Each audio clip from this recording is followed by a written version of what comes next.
Backup going too. All right, streamers, welcome to the show. Yeah, you recognize him. Scott and Chip show of the day. I'm just doing the equipment. Scott's talking. He's running all the stories. I'm just going to tell him when the commercial breaks are. It Oh. might not be that good of a show if I do that. Chip, you're really good at that. I'll let you do that. Oh, all right. Well, at least I'm good at something. So we're don't freak out, people watching the show. The countdown timer is just to get the 6 minute countdown for satellite, and boom, 6 minutes. There you go. 5:59 and counting. So that's till we go to the satellite portion of the show. So if you guys have any questions or anything you want us to talk about in the next 6 minutes before we go live satellite radio, just type them in. We're on the stream right now. And I can see we've got Sergeant George is already on. 5 days left until Mardi Gras. Apparently, he's a Mardi Gras fan, and the temperature is showing 71 degrees here in New Orleans. I thought George was in Hayward, California. Maybe I'm wrong on it. Maybe he's in New Orleans today. Who knows? So well, I'm going. Chrissy and I and some friends are going to New Orleans next month. Oh, seriously? Oh yeah. Christy loves it. It's a cool place. Dude, I love the food. I'm a food guy. The architecture, all the just the old buildings, the streets, the cobblestone. New Orleans is such a neat town, and so yeah, she's like, for my birthday, I want to do this, and so I'm like, okay, let's book this. Let's go have a good time. So. I see we got MVS in Northwest Colorado. He's over in the Rumble platform where it's 34 degrees and raining. Oh my gosh! The only thing worse than being cold is being cold and wet, and that's pretty cold. I mean, at least it's not freezing, but you're not far off. Yeah, I couldn't even imagine. Yeah. No, it's so. Where is he? Is he in Colorado? Northwest Colorado. Yeah, that's what I thought. So I'm in Aurora. And I'm sitting here looking at sunshine, and it's not too cold. I mean, it's a little chilly, but it's not bad. So I guess he's probably up in the mountains a little bit more. Yeah. So you're probably right. So yeah. So it's that would be nasty. Yeah, I hate to be cold, and I hate to be wet, and I swim a lot. So if the pool is not at least 70, well, even I don't do 79 anymore. 80 and above is the only way that you're going to get me in a pool doing laps and working out. So. Hey, a cold plunge, cold showers, all that releases, a large amount of dopamine in your body. And what's cool about that is, versus other ways of spiking your dopamine, like drugs and stuff like that, the cold, like a cold plunge or a cold shower, brings it up very high, and then it slowly goes down over about 3 or 4 hours. Versus like if it was like a drug or something synthetic, it'll spike up. It's awesome, and then you drop. So. I know you probably don't like it, but oh no, I don't. Yeah. Taking a cold shower is, or even better yet, a cold plunge, and you don't have to stay in there for a long time. You can stay in there for a minute. Yeah, Jamie Borden. I don't know if you remember Jamie Borden. He's a retired sergeant. He's got that long, like white beard, kind of bald head. He's a musician, former cop, and now he runs Critical Incident Review. He used to work with Force Science. And he left there, and now he runs Critical Incident Review. So he's the guy, the bigwig they hire when we have a cop in the grease that's being charged with like homicide or something for a shoot. That's not his fault, dude. That's the guy they hire to go in and get the cop off the hook. And he's brilliant. And I have his book that he wrote, and he did a little dedication to me and stuff. It's the guy's smart. There's so much info in the book. He had to use a small font to get it all in, to fit it in. It's just incredibly smart. What is the name of the book again? It is, it's Critical Incident Review, and I think the book has got. I'll have to go grab it, but it has something similar to the same name, but it's not the exact same name, so I can't remember the exact title of the book. But anyhow, Jamie does. I've been to whenever I go to Vegas, I was just there last month. I went to his house, and he's got a cold plunge. He's got a sauna, and he's got a third thing. It's in a jacuzzi. So and he has this every day. He does this system where he spends like 3 minutes or something in the plunge. Then he does the sauna, and then he does like the jacuzzi, and they're all like right there within like stepping. You can stand in the middle and like touch every one of them. It's great. And he's got like a koi pond. He's got a similar setup like me. Except I just don't, I don't have the sauna or the cold plunge. He's tried to talk me into getting the cold plunge, but he has a koi pond like I do. His is bigger than mine, and his fish are bigger than mine too. Yeah. So I guess massive fish. That's actually a good protocol in the morning. I wanted to do. I was if I would have stayed at my house in Cheyenne, I would have done that. I wanted to set up a sauna and a cold plunge there. I already had everything set up. There's actually a very affordable way to do it. You go out and get like a big deep freezer, and then there's this thermal switch you can buy on Amazon. You stick it in the cold, and then you set it. You say you want it at 38 degrees. At 38 degrees, or if it goes above that, it kicks on. The freezer turns on. All the water in there gets cold. Once it gets to another temperature, it cuts off. It does it on its own. It's really cool. It's very, very affordable. Now, you have to make sure it's sealed, and you want to make sure it's unplugged before you get in it, because it could happen where you get in it. But I mean, I think everything you can get a used deep freezer.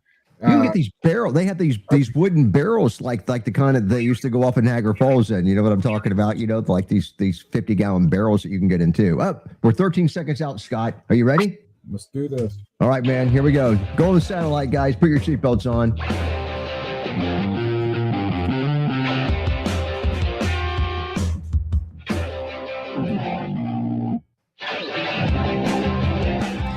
All right, guys, and welcome to Leo Roundtable at leoroundtable.com. My name is Chip the Block, and I'm your host, and we're a group of law enforcement professionals that talk about today's news and issues, but we do it from a law enforcement perspective.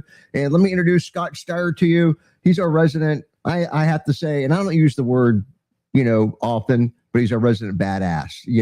He's a former Green Beret and Special Forces. He worked for a little outfit called Delta Force. And hey, when we were talking about Venezuela, Scott was like breaking it down on the show. It was fantastic. So thanks very much for being back on the show, Scott. Appreciate it. He's also with Aero Precision at aeroprecisionusa.com. And they've got a fantastic product. So if you guys like long guns, they got 3-tier rifle system. You have your choice, and we are big fans of long guns and law enforcement. So thanks, Scott. More coming up in reference to him and him weighing in on the show. We've also got our sponsors, our title sponsor, Gulls at Gulls.com, CompliantTechnologies.com, our satellite sponsor. We have Gunlearn.com, MyMedicare.live, SafeguardRecruiting.com, our streaming sponsor. And right now we're streaming during the live show to over 1 million followers. And TwoBells.com. They built a new online store at LeoRoundtable.com. If you want cool gear like the shirt that I'm wearing or the sweatshirt I sent Scott that he's not wearing, go ahead and go to LeoRoundtable.com. Check out the online store, and we've got all the cool gear there. We don't even charge extra where we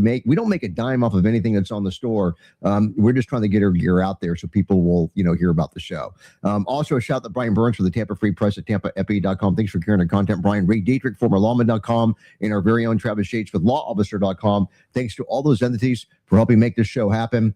And here's what we're going to be talking about, guys. And Scott, we can take any of these stories out of order that you want to. I'm just going to start off with the two main stories right now. I didn't really see this all over the news, and maybe because we've got some other stuff that's taken over the media right now. But we have 10 dead in Canada's deadliest school shooting in nearly 40 years. So if you haven't heard about that, we're going to cover that. We've got an IRS scandal, which will get everybody upset. There's 150,000 federal workers. They're skipping taxes while you're paying the bill. Yeah. And we have an investigation of an incident involving Norris police officer, and it's over with. The officer ends up getting charged in that. And it involves a naked guy. It was not the naked dude was not the officer. Then we got Houston police releasing body cam of an officer shooting a suspect with a felony warrant during a struggle. Again, a little reminder on the verbiage you use when you're putting handcuffs on a bad guy. Don't give them too much information, or else you're going to have a fight on your hand. We got Houston police released a body cam of an officer shooting a suspect with a felony. Well, that was, I guess, the one I just covered, the felony warrant. Miami officer fatally shot an armed suspect near a Miami Edison Senior High School. That was kind of scary. The female detective obviously didn't want to have to shoot this guy. And it was really interesting watching her reaction afterwards. Then we have ICE shooting out the tires of a vehicle that tried to run over yet another officer, this one in New Jersey. And we've got a suspect fatally shot by Coolidge police officers when he charges them with a machete. That was a little a DV, domestic violence situation. And then we have drone technology, Scott. It is amazing what they can do. They actually help the Stockton Police Department catch a serial, it is a serial defecator using the park as a public bathroom. Yeah, I hope we get a chance to talk about that one. Video shows a fallen police officer fatally shooting a knife-wielding suspect after 2 people were already stabbed. So yeah, we got a lot going on. So if you're ready to cover the two, are you good with the 2 main stories back to back, starting off with the Canada? Sure. Good? Sure. All right. So RVMnews.com, which stands for Red Voice Media, 10 dead in Canada's deadliest school shooting in nearly 40 years. So in case anybody has not heard about this, the Tumbler Ridge Secondary School in northeastern British Columbia, the students had to barricade themselves inside the classrooms for more than 2 hours on Tuesday. And there was a shooting that left 10 people dead and 25 injured. And authorities are describing it as Canada's deadliest school shooting in nearly 4 decades, 40 years, as reported by the New York Post. Now, the violence unfolded on Tuesday afternoon at the high school. It's in a place called Tumbler Ridge, and it's a remote community, about 2,400 residents, about 160 students between the ages of 12 and 18 attended the school. I guess those 18-year-olds are kind of like, you're going to make it, man. You're going to make it this year. They're coming back, But anyhow, that's the information they had on the website. And not a lot of information about this, but British Columbia Premier David Eby said that the police arrived at the school. They got there within 2 minutes of getting the emergency call, and they reported that 6 people, including the suspected shooter, were found dead inside the school. 2 additional victims were found dead at the residence that the investigators believe are connected to the attack. So it's kind of making it sound like the shooter, who's a female, by the way, did some action at the house before she went to the school and shot some more people. It says another person died while being transported to the hospital. In total, 10 people were killed, 25 injured, and they have not released many details about the suspect. They stated the shooter was a female, though, and that she was wearing a dress. The suspect died from a self-inflicted gunshot wound, which is unusual, I might add, for a female. The dudes do that, but not so much the chicks. The attack marks Canada's deadliest school shooting in 37 years. In 1989, they had 14 students killed at Montreal's, anyhow, I can't pronounce the name, but at one location, one school. And it is also the deadliest mass shooting in Canada since 2020, when a gunman killed 13 people in Nova Scotia. And then he set fires that claimed 10 additional lives. So, you don't think about Canada when you think about, this, mass shootings, but here you go. Scott Steyer.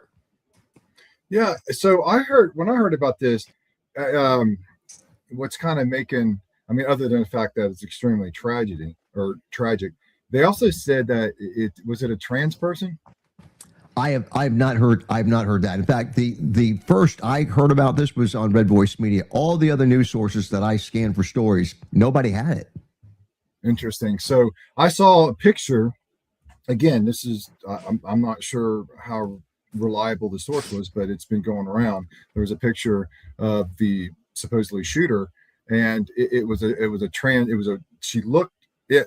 whatever it was. It was female in the picture, but you could clearly see it didn't look female. A dude. It looked like a guy with a wig on and a scruffy beard, almost like a 5 o'clock shadow or something. Interesting. Anyhow, it's very interesting, but it just goes to show, and I was thinking about this, it doesn't matter where you go in this world. There's crazy people everywhere you go. It's the human nature side of things. It's unfortunate. In a small town, you could think of like everybody knows everybody. Yeah. It's strange when you hear about things like it's interesting. I would be interested to know in like what the motivation was. But we probably won't ever know unless there's a note left over or something like that. But it would be interesting if it is a trans person, and if you start looking at the amount of mass shootings, then you look at how many are trans, and it's like there's not a whole lot of trans people in relation to I would say normal people, but non-trans people in the world, especially in the U.S. or Canada. And what is the percentage? Yeah. It seems like it would be a little bit. The ratio there is a little bit. It's a little bit off. It's skewed. Yeah. So there might be something there. Is what I'm trying to say. Well, I got to admit, First thought I had was, is there a possibility this might be a trans? Because it's just so prevalent right now in the school shootings. I know we're talking about Canada, so it would make sense. And look, before people, I mean, look, realistically, these are people that are. We're not saying all trans people, or I mean, obviously, there's an issue with trans and the fact that I've read that there was a lot of mental illness associated with people, that were making that decision. But again, you've got babies that are born with multiple sexual organs from like both sides. There's calls that have to be made by a doctor. As rare as that is, there are just exceptions to almost everything. Sure. And I say that to say this is that President Trump just came out publicly and said that he called them, I think I read like insane asylums, but he's really talking about mental health facilities. So I believe that's what I read. Maybe they got the quote wrong, but it doesn't matter, because when I grew up in the 80s and started my law enforcement career in 83, all through the 80s, people were getting a lot of help that they needed, because there are people with some mental health issues. There are people that we all know that take the happy pill. I actually know some people, and you would never suspect it. There are people with issues, and some get it dialed in through medication. Sometimes that's a temporary thing, and then they get off the medication. I mean, people that are bipolar, oh my gosh, that's an ongoing process, because it makes you feel so good. If you get it dialed in, you feel so good. You think, I don't need the medication anymore. You stop taking it, and guess what? Then you start turning the Dr. Jekyll and Mr. Hyde again. So I want to see these people that are shooters.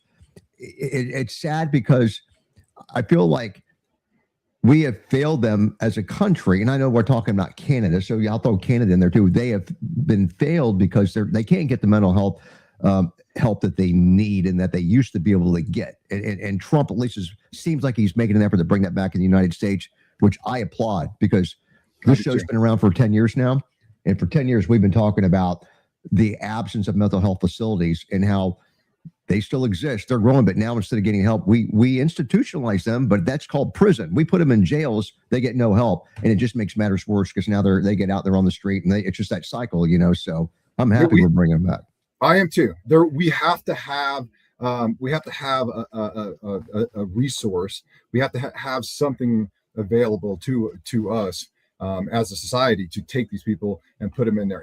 And hey, I think the reason why they were taken away is because maybe there was the courts deemed it unconstitutional. Maybe these people are in there for longer and held against their will. I don't know the whole thing. I just heard, if we do this, and I hope we do, the biggest thing is there just needs to be some serious oversight. Because a lot of times when I was training, we would use, especially in the Northeast and Pennsylvania and Jersey, there was a lot of these abandoned former psychiatric hospitals, really, all over the place, and they're great for training because they're like 2, 3, 4-story buildings all over the place. It's like a campus, and they're great to train in. I'm surprised they let you out, Scott. All right. Hey, we got a first commercial break, but we'll be right back. Here we go.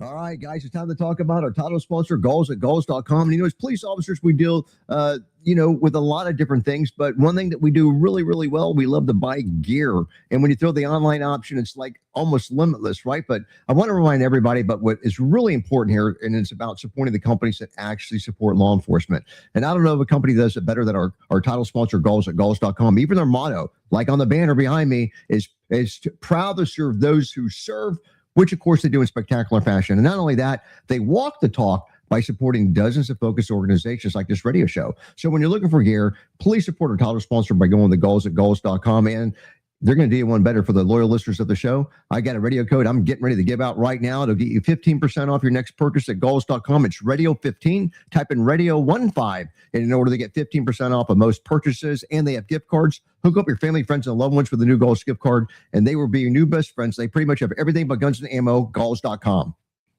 All right, guys, 2 minutes before we come back to the radio portion of the show.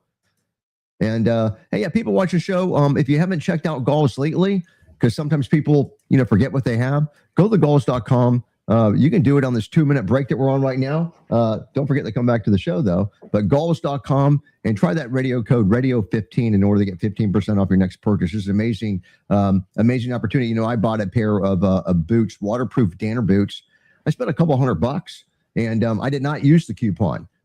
So I'm telling you, this thing can. If you're spending $200 and you're getting 15% off, what's that, like 30? That's like $30, right? That you're saving off that $200 tab. That's not bad.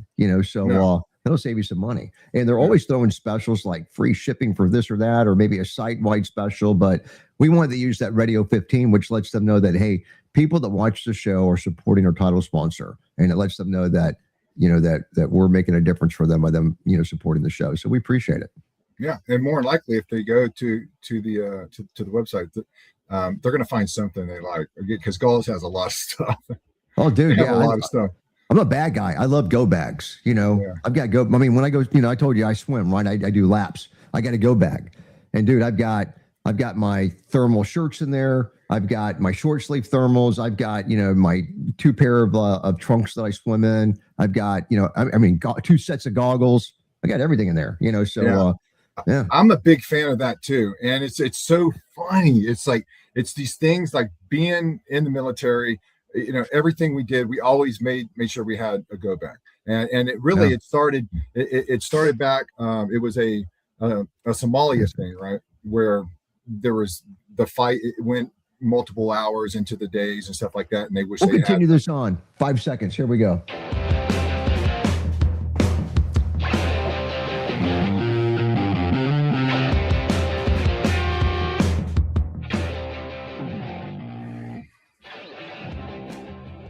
Guys, welcome back. Leo Roundtable at leoroundtable.com, the law enforcement talk show. My name is Chip DeBluck, and I'm your host. We're joined by Special Forces Scott Stiert, and he brings a unique perspective to the show. Now, we just covered the mass shooting in Canada at a school, but during the break, we were talking. We did a Galls ad spot, and we're talking about Galls pretty much having everything but guns and ammo. And I found out that Scott is also, with a Special Forces background, is a big fan of go bags. And I was talking about, I have a bunch of different go bags, right? One's for swimming, for my PI thing, my shooting thing. When I was an active cop, I had a go bag I carry with me every day, 150 rounds of ammo, the ski mask, my police radio, extra battery. Everything, right? So Scott, you were just talking about, was it Somalia, or where were you? Well, I wasn't there, but when I started all my Special Forces training, one of the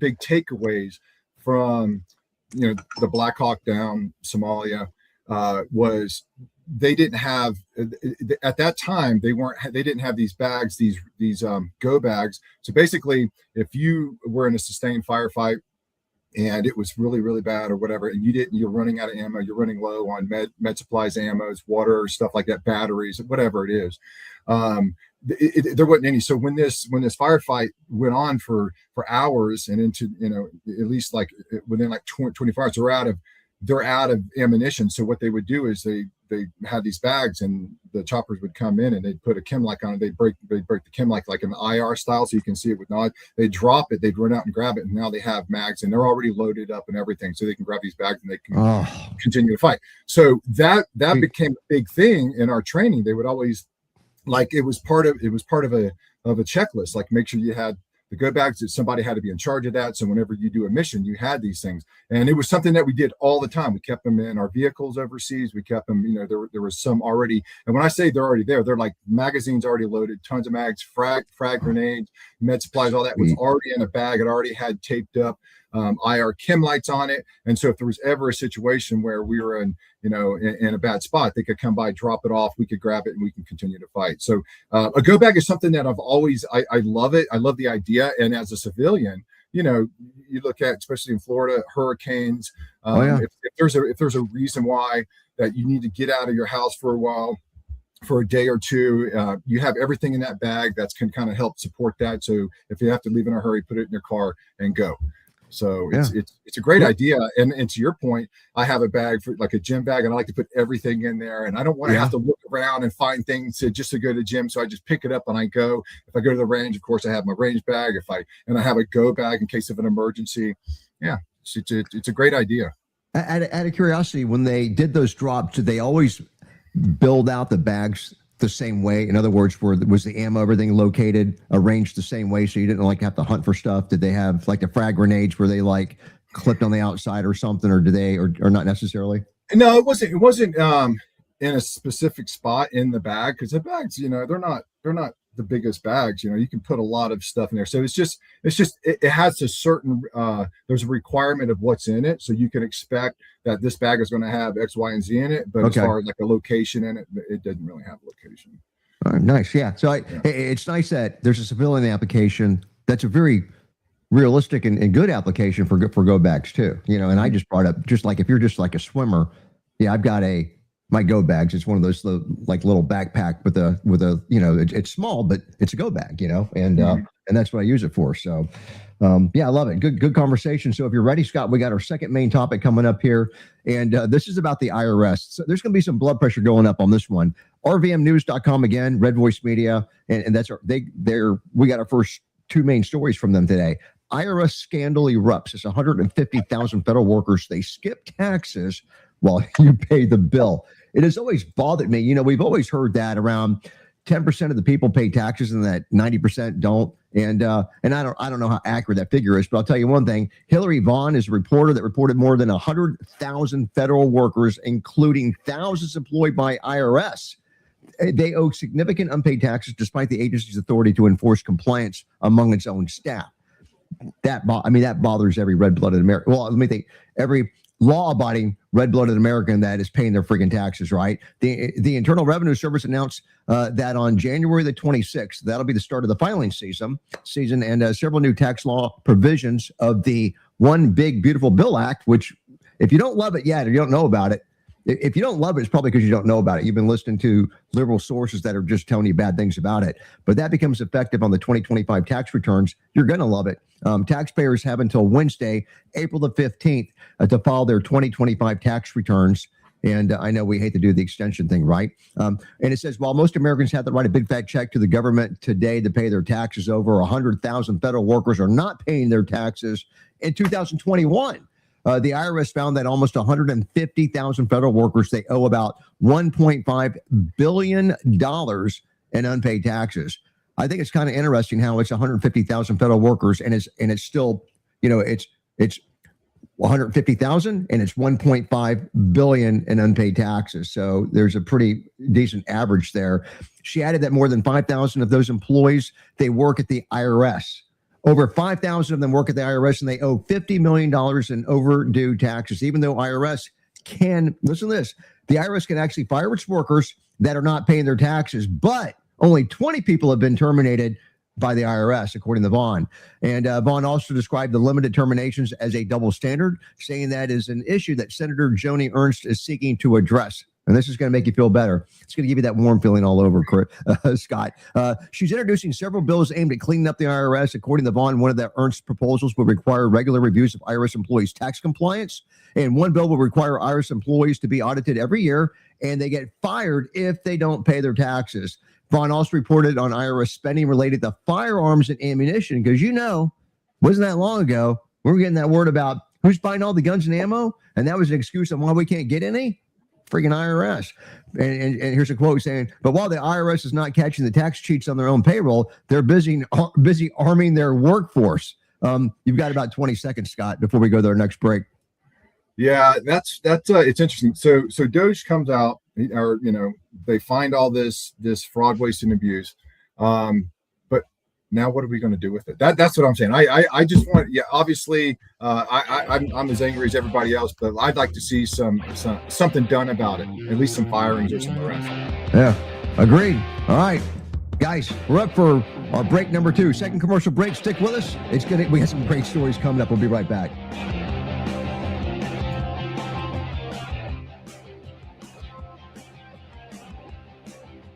All right, guys, introducing Compliant Technologies at complianttechnologies.com. And they're committed to providing non-lethal solutions to help officers gain the upper hand safely and rapidly in a humane, low-optics manner, utilizing what they're called their CD3, which stands for Conductive Distraction and De-Escalation Technology. Now, their flagship product, we all know by now, it's called the glove. Scott's a big fan of the glove, too. It's helped officers tens of thousands of times.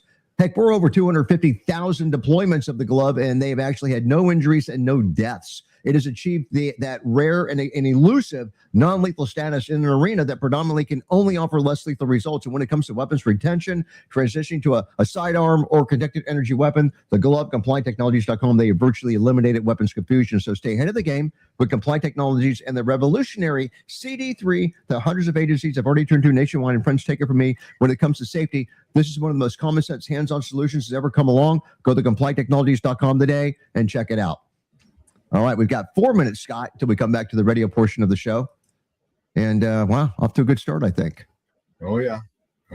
It's Thursday. One more day till Friday. That's the way I'm looking at it. So, Scott, speaking of that, people may not. So, Scott, how long has it been since you were in town last summer? I think you brought it's Christy. You brought Christy, and we hung out, and we had a great time. September. It was September. September. When you coming back? For sure, in September, I go to the Stay in Step Gala every year. Okay, I support my. That's your buddy, teammate. Right? Yeah. So I do that. Of course, my mom is still there, my sister and brother. So I and my daughter. So I'll be back. I'll be back soon. The next time I'll probably come back, maybe summertime. I'll probably come back in the summertime, maybe around June. That's what I'm thinking. July. Well, if she's not used to the heat, I mean, I had here we're just talking, guys. So if you guys have anything you want to weigh in on, go ahead and type it on the stream. But I had family members, so I have a niece that is well, she moved up north from Georgia, but she grew up in Georgia, and she wanted to come down here, but she was coming down in like June or July, and she wanted to go to the beach. And I'm like, it gets pretty hot, and I'm in Tampa. I mean, we're not like Miami where it gets like even hotter, But I'm like, it's pretty hot here. But I got some places. I'm going to send her to the springs up by like Newport Richie and have her go to the Three Sister Springs, or, where the water, it's always like, what is it? 72 degree. Huh? Oh, I think it's colder than that. I think it's in the 60s. 68, maybe. Yeah, the spring water. It's it's cool, but it's a constant, whatever it is, 72 or whatever it is. It's like constant, right? And, but no, they wanted to go to the beach. And when they left, they didn't stay that long. They said, we're not coming back again during the day. It was going to be a lot, but they had a miserable time. But you know what? They really weren't. If you're down here and you're used to it, like I'm wearing a cotton shirt now. I ain't wearing this. I ain't throwing this on during the summertime. It's just going to soak in all that moisture, right? So we wear dry fit everywhere. My shorts, your underwear, your shirts, your dry fit. And so I was trying to get her to go up to the springs, and they didn't want to do that. Do paddle boarding up there. It'd be perfect weather, but anyhow. It's great. That's the thing. Everybody's like, oh, we're going to Florida, we have to go to the beach. Man, the springs in Florida are amazing. It's like being in this Jurassic, like very tropical environment. These beautiful, they're super, super clear. You can see all the way down to 25 feet. It's like super, super clear. See these manatees, big, Crystal River. Oh, Crystal River, Crystal Springs, I guess, and Rainbow River. Yeah. Rainbow River. Wiki Watch. You're just saying that because they got naked mermaids over there. They got the mermaids there, which I remember as a kid. I went there as a kid, and I was like, when I say as a kid, I don't know, I was probably like 10 or 11 or something like that, and I was like, oh my God. Oh yeah, these women are beautiful. I was like fascinated. I know. I saw the same thing. Wiki Watchy, man. I used to watch the mermaids. They had these hoses that gave them air, and they're like in front of the glass, and you're like you're like looking through a tank, through this big thick glass, and you got the mermaids waving at you and stuff, and they're like breathing out of the tube and stuff. It's kind of cool, But it's really cool.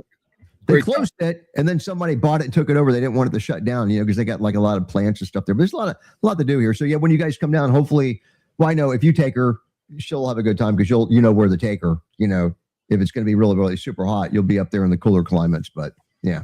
We'll have to break bread again, brother. Absolutely. Yeah. Every chance I get when I go in there, I'll have to, because I'm flying in to Tampa every time. So I'll just make it where if worst case scenario, I fly in, we go have lunch or dinner somewhere and hang out. That's worst case scenario. Best case, we make it a day and hang out like we did last time. 5 seconds. Here we go. Back to radio.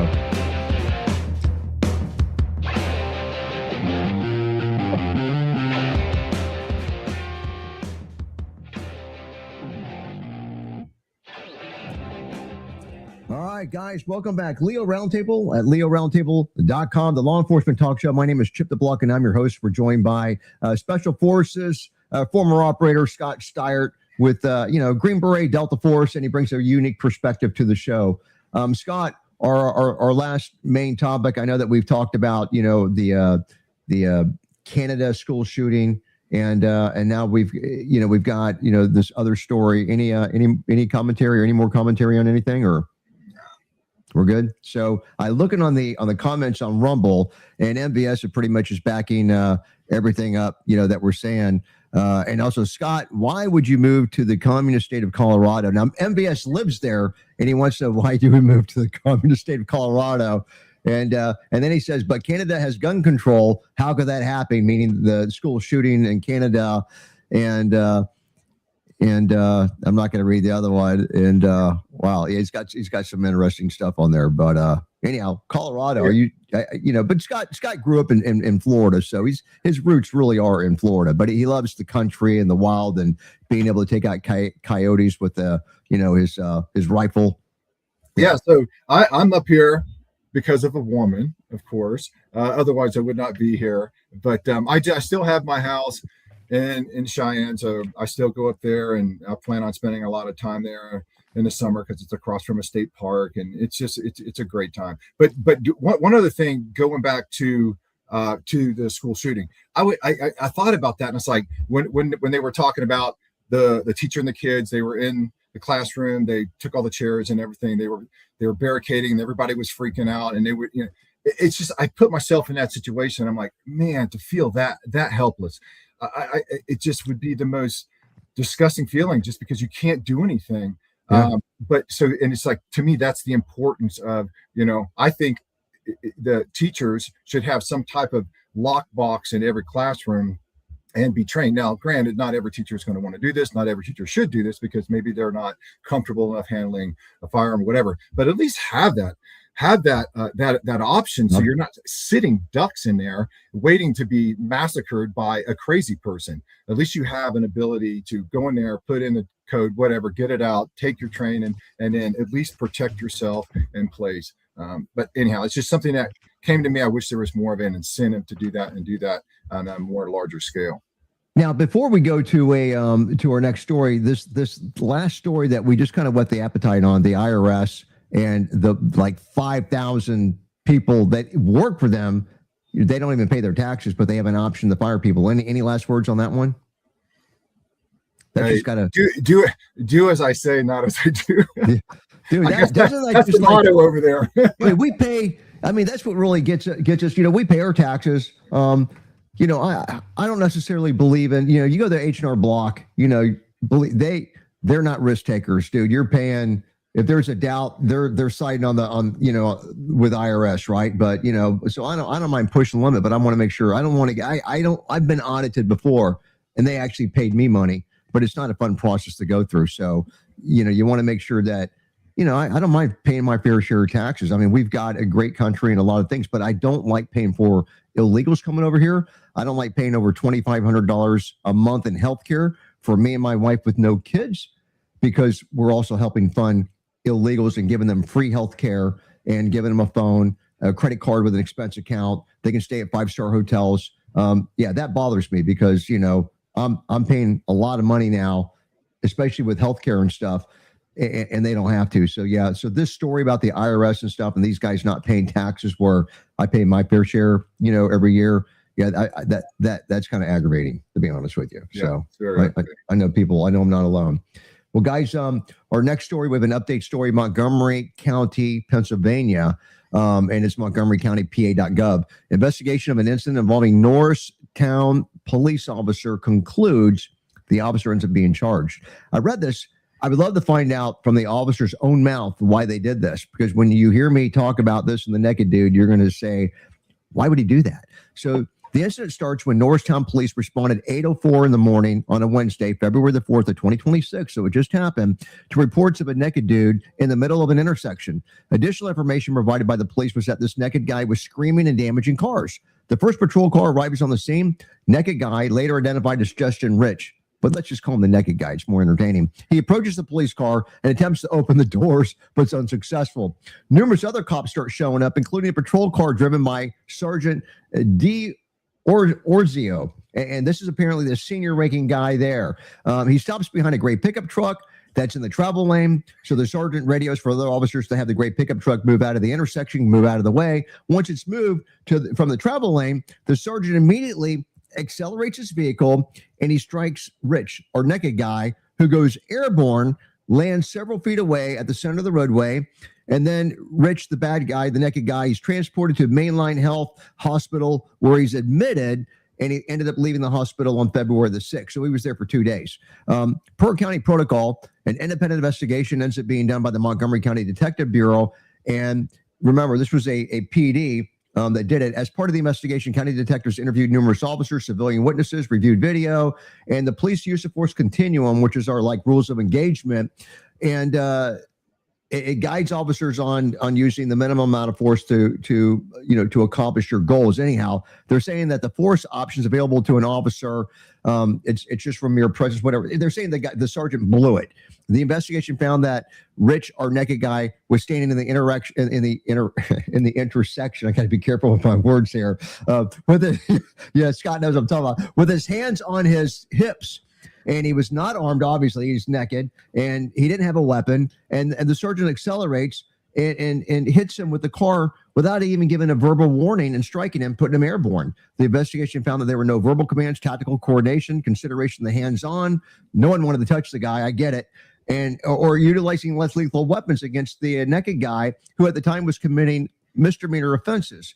And so our sergeant ends up being charged with aggravated assault, simple assault, official oppression, and recklessly endangering another person. He turned himself into Montgomery County detectives, and he was arraigned by a judge, set his bail at $100,000, and his preliminary hearing will be held on February the 19th, 10:30 by Judge Denise Ash. So I'm curious what will happen there. There's a few things that we never do. You never apply force without giving commands on the bad guy what you want him to do in order to alleviate the force. And not giving a guy an option to comply before you hit him with a car. But then again, why an unarmed guy? Why would you take out an unarmed guy in a car? I just wonder. I would like to hear if the sergeant thought that he had a weapon, or whatever. It just doesn't make a lot of sense to me. No. And there is a reluctance of people that want to go hands-on with the naked guy. I'm not one of them. But you are. Look, I've been in fights with naked dudes and naked chicks. Was that on the job? Yeah, that was on the job, correct? Yeah, but it is relatively. It can get we're in Florida, right? So there's a sweat factor. So once I've had a fight with a naked dude that just got out of the shower. He had a warrant, and me being the idiot and a rookie, he wanted me to allow him to put his clothes on, which I did. That was my mistake. The fight was on. I couldn't hold on to him. He was wet from being in the shower. And I simply couldn't hold on to him. And he had short hair, and he made it out. And I was in the projects, and now I'm chasing him through the hood. He got freaking got away. I couldn't. Me and I had a big black guy, Lawrence White, with me. We couldn't handle this dude. But I've also had guys that get sweaty in a fight, and all of a sudden you can't grab onto them either. That's where clothing is great, but it can tear. I've had the same issue with females, but there was another liquid involved when I was fighting her, and why I couldn't grab on her. That's another story for another day. I've been through a lot of that. So I have a lot of questions about this, but give commands to people, but go hands on, or, I mean, I wouldn't even use a taser or something like this. If you got to do without a weapon, it's me and you, dude. We're going, maybe I'll go with an impact weapon, but let's do it. If you can't do that, you're not competent to do your job. You need to check out.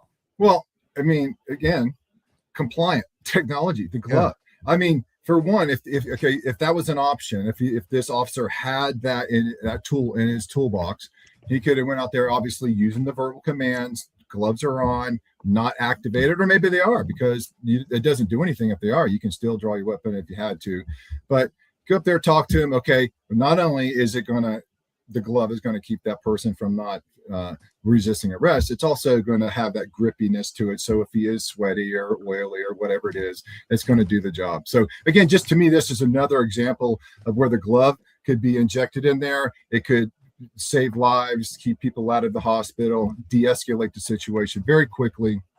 It's just, to me, again, it's a no-brainer. So the question that everybody's asking now, they want to ask you, Scott. The question is that you have a pair of the gloves on, they're activated, and you got a naked guy. Where are you going to grab him?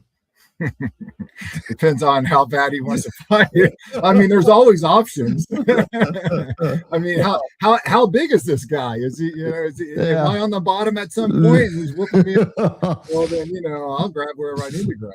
But the good thing is you can grab wherever you want to grab. And it'll hurt, but it's not gonna, make this guy. No lasting effect. Yeah. All right, we're coming up on our third commercial break, guys, and perfect segue at the end of that conversation. So stick with us. We'll be right back.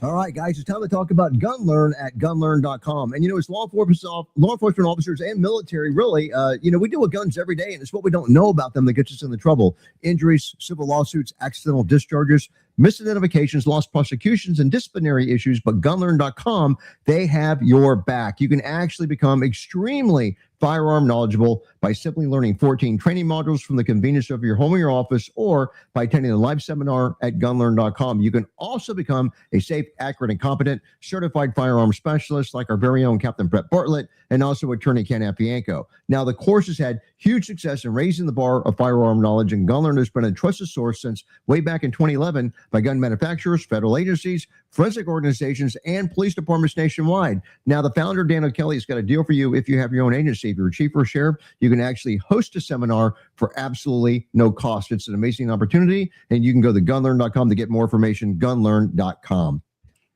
All right, 2 minutes, guys, before we come back to the radio portion of the show. And that was a good example for the glove because, not a less lethal, but a non-lethal, and you're dealing with a naked dude. I mean, I know as we go further north, the opportunities to use like tasers are diminished, right? Because, here where I'm at, people just don't wear a lot of clothes, right? They don't bundle up. But up north, gloves and winter coats and thick stuff that deploying the taser probes simply just don't go through, so down here, a lot of opportunities and a lot of opportunities for the gloves as well. Now, if I'm up north and I'm hands-on and you've got a coat on, I mean, I'm going for the neck. I mean, the finger, if you don't have gloves on, but there's so many opportunities. You're going to find an opportunity with the glove. Yeah. There's a face too, because it's not going to, hurt. That's true. Or it's not going to cause any significant damage. It's just going to hurt. So yes, you do have the option, you want to make sure it's like this, you don't want to go there first, but it is an option. If they are covered up, you can simply put your hand on their face and they will stop whatever they're doing. Guaranteed. So we have the glove challenge going on right now, Scott. For the people not familiar with that, you can go to, any one of our channels, you'll have the video there, and you can actually go to the landing page for the woundedblue.org. And if you go to the woundedblue.org, go under the event section, and you'll see a flyer there that says the glove challenge. And I got gloved, and Travis Shakes, who's a panelist on the show from the Tulsa Police Department, he got gloved, and they're going to announce the winner. It's at the end of this month. I think that it's going to be on, Monday is March the 2nd, where the announcement will probably be made on whether I lasted the longest or whether Travis did.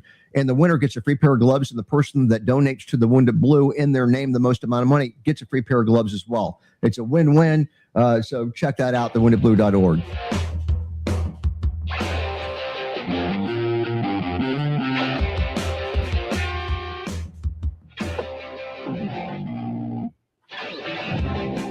All right, guys, welcome back. Leo Roundtable at leoroundtable.com, the law enforcement talk show. My name is Chip DeBlock, and I'm your host. We're joined by former Special Forces operator Scott Steyer with AeroPrecisionUSA.com. Also, he's a big fan of the glove by Compliant Technologies. Scott, we got some videos with some stories with video components. You ready to cover the one in Houston? Let's go. All right, rumble.com, our favorite law enforcement video channel. They get these things out before anybody else does. Houston police release a body cam of an officer shooting a suspect with a felony warrant during a struggle. I mentioned it at the intro. There is an art to doing police work, and Scott knows in the military, you don't have to tell people everything. You're asking for trouble. And the first time you tell a bad guy, that, hey, I'm going to, there's a warrant out for your arrest, or, I got to arrest you for domestic violence, or whatever it is. And you end up getting in that life and death fight. You say, that's the last time I do that anymore. I'm just going to say, hey, dude, you're not in trouble. I'm just going to put your hands behind your back. I'm going to handcuff you for your protection. And then I'll just, but check you out. I'm going to cut you loose or whatever. You come up with there's no law against lying. So there isn't. So Houston, Texas, routine traffic stop turns into a shooting. Didn't have to, when an officer shot a suspect with a felony warrant who's resisting arrest, according to the Houston Police Department.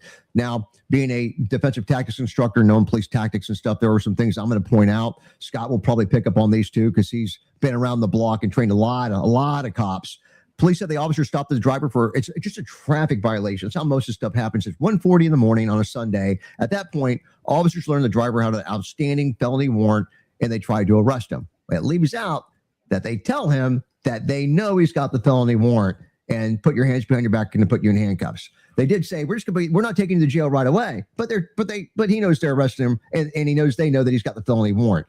They could have come back and say, computers are down, just got to handcuff you for our protection, and then just, check you out, whatever, but anyhow. So yeah. And then when the one officer, there's two officers, but the one officer goes to put the handcuff on, you never put a handcuff on a wrist or a hand until you have control. And that was a second mistake, because now that guy breaks away. Now he's got a weapon attached to his wrist. And whenever one of these handcuff hooks comes unhooked and it's open, dude, I've seen that thing go through cheeks. And if it goes through the cheek and the jaw, now he can pull you, and you're his puppet, whatever he wants. So it's dangerous. So I know these guys. I suspect these guys will never do it that way again. I'm glad that they survived. But anyhow, they tell him they know he's got a warrant. They handcuff one hand before they have control of that, much less the other hand. And now the fight is on. During the struggle, officers used the taser on the suspect, later had to shoot him. Suspect was critically injured, taken to the hospital. Nobody else hurt. There were two other passengers in the suspect's vehicle at the time too, which raises concerns, because there's all kinds of things that can happen. Now, I'm going to go to my show notes real quick. At the 3-minute and 40-second, that's when the officer tells the suspect on the traffic stop that he has a warrant and they want to put him in handcuffs. The resist starts 17 seconds later. Then the taser gets deployed roughly 20 seconds later. And when they deploy the taser, it's not really, you got two officers, you got one with a taser, and then the other guy that's the furthest away from us, the bad guy's between them, he ends up having his pistol out. And so from the point you hear the taser going off at 4:17, there's 5 seconds, shots fired by the other officer. And he yelled, he fired those shots right after he yells, drop it. So unclear, what he had and what the officer thought he had. I don't know if he grabbed onto the taser, or if he's grabbing onto a gun or whatever. And then if you jump to the second body camera at 6:43, when they're going hands on, that's when you see the single handcuff go on the right wrist. And man, this guy's not even under control yet. Big mistake. Taser at 7:10, and on that video, 4 seconds later is when shots are fired. And then we got a dash cam, which kind of shows everything. And then you hear a string of fire that you don't really pick up from the body cams. You have it almost sounds like you hear a couple gunshots, and then seconds later you hear two more shots, and then you hear another set of two gunshots. So it's kind of crazy. There's still some missing information, but I suspect that our bad guy, because after he was shot, he said, dude, I didn't do anything. Why'd you shoot me? I didn't do anything. I suspect he was grabbing onto the taser or to one of the officer's guns or something that caused them to shoot. I suspect it's justified, but just not all the information we need. Scott. I was wondering the same thing. I when I was watching the video, I didn't hear the gunshot. I was, it's kind of like going on. And I'm like, where was his firearm? And a lot of times after on the video, they'll kind of circle it, they'll freeze frame it. Yeah. I didn't see that. And then the first thing that what came to mind was, man, did this guy did the law enforcement officer grab his firearm instead of the taser? That's the first thing that came to mind. I briefly wondered that too. Yeah. Yeah. And then as I'm watching this again, I'm not I'm not sitting here trying to plug the glove every single time, but it's literally that effective of a tool in your toolbox for law enforcement. If you don't have to worry about, again, goes back to less training for the officer. I don't have to think, okay, am I going to draw my gun here? Am I going to draw my taser here? In a time of stress where, let's face it, law enforcement, they don't get enough time and money to train in the first place. But now I have a taser, I have a firearm, I'm under stress, and this guy could kill me. He's a big guy. I'm fighting this guy. There's a lot that can go on. But if you have the gloves on, they're already activated. More than likely, the purpose not going to be able to get access to the gloves. I mean, it's a lot harder to take a glove off. It's almost impossible. Rather than like a taser. The taser, I don't even know if it worked. If it did work, why was he still fighting? So, right. And I've been told, and I don't know this for truth, but I've been told that tasers only work 40 to 50% of the time. Anyhow, so you have all this going on, and I in my mind, where I go back to is, man, they just had the glove. You get a hold of that hand. This guy is not going to fight. He's not. And if he does, I mean, it's not going to be very long. So it's like, it's one of those things where I would like to know, it would be interesting to see where this guy had a firearm, if he had one, and what was in the officer's mind, and what was his mindset. And it would be interesting to hear that. Yeah, agreed. Yeah, I'm curious. They definitely in the storyline, they said they didn't know whether the same guy that tasered fired the gun. I can tell you, no. One dude with taser, one dude that got his firearm out. It just the agency could have done a better job selling it. They could have put done another version of it, a slow motion with freeze frame and zoom, and like you said, put the highlight things like the little red circle. When I freeze framed it, I saw when the officer that was furthest away pulled his gun out. We just don't know why. But they should have documented when the officer said, hey, drop it or don't go for it or whatever. Obviously, there was something going on that we just don't know. And I'm giving the officer the benefit of the doubt. I'm telling you, this is going to be a justified shoot. I just wish they put out the information so that we knew, because the whole purpose of putting out a video is to answer any questions people might have. They can see for themselves. And I feel like this video just led to more questions. Yeah. And look, for people saying, well, the bad guy said he didn't do anything. Yeah. That doesn't mean anything. They always say that. They always say that. So, all right. We've got a minute 43. So I'll tell you what, let me make a command decision here. And we've got an ICE guy shooting out tires, but we have another one. Let's do with the serial defector here. We've got WMTV15news.com. Drone technology helps the Stroughton police catch a serial I say defector. It should be, but it's defecator. She is a serial defecator using the park as a public bathroom. I've only got a minute 15. Let's go. So we're in Wisconsin at WMTV. And it's Stroughton or Stroughton, Stoughton. So a drone helped authorities arrest a 46-year-old woman who was repeatedly using a park as a public bathroom, according to the police department on Thursday. How would you like that to be your mom, right? Or like your wife or girlfriend? According to the Facebook post, the agency said that it received dozens of reports from people complaining about finding feces and used toilet paper in a park along the walking path. Officials, they didn't say which park the acts happened in, but police noted the woman, she's not even homeless.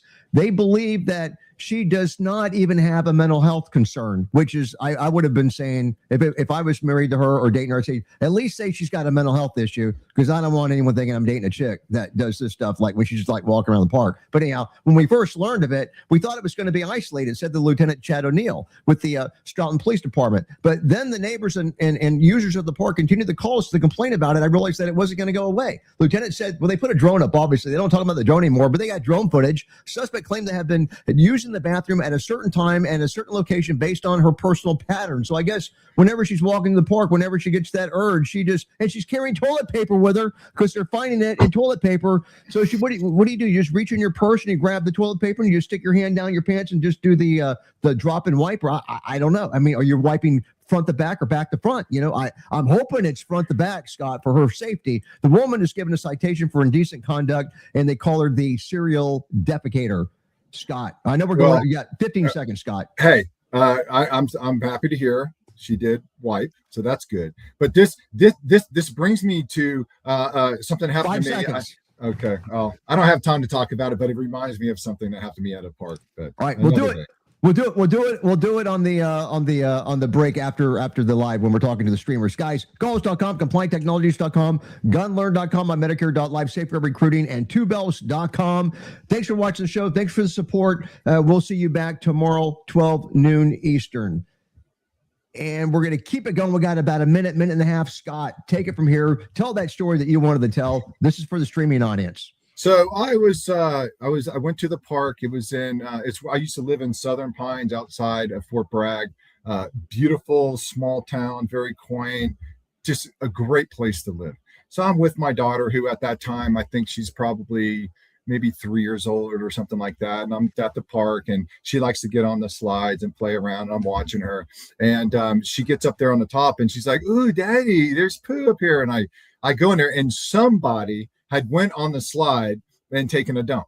And my daughter, and I'm like thinking to myself, "Oh my God, what a what to come in here into a playground and take a dump." Anyhow, when I heard that, I was like, okay, this must be a thing for some people, and I don't know what it is. But what is it with humans wanting to take dumps at parks? I don't know. It's like a sick, twisted thing. But yeah.